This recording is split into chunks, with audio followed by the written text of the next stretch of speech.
അങ്ങനെയെങ്കിൽ ഞാനൊരു യഥാർത്ഥ വിദ്യാർത്ഥിയാണോ എന്ന് നമ്മളോട് ചോദിക്കുമ്പോൾ ചോദ്യം നമ്പർ 1, വിദ്യാർത്ഥിയുടെ ഒന്നാമത്തെ ലക്ഷണം കാകദൃഷ്ടി, കാക്കയെ പോലെ സൂക്ഷ്മത. എത്ര പ്രാവശ്യം മൊബൈൽ കൊണ്ട് കളിക്കട്ടെ, എത്ര മണിവരെ കളിക്കട്ടെ, പരീക്ഷയുടെ റിസൾട്ട് വന്നാൽ ഒന്നാമനായിരിക്കണം. അല്ലാത്തവരെ മണ്ടന്മാരെന്ന് വിളിച്ചേക്കാം.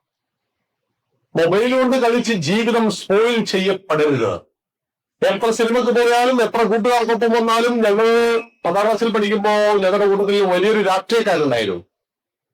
അവരെല്ലാ സമരത്തിൽ അവരുണ്ടാവും, കല്ലെറിയാൻ അവരുണ്ടാവും. പക്ഷെ അവരെ എല്ലാ ടീച്ചേഴ്സിനും ബഹുമാനമാണ്.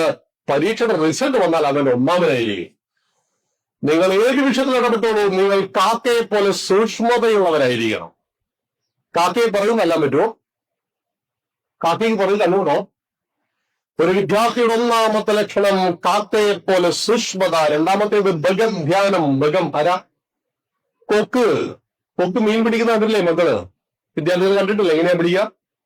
കണ്ണടച്ചളയും ഒരു കാലം നോക്കി പിടിക്കും. മീനുകൾ കരുതും ഇയാൾ ഉറക്കത്തിലാണെന്ന്. അടുത്ത് വന്ന എന്തിനെ പൊക്കും? ഏറ്റവും വലിയ മീനിനെ പിടിക്കും.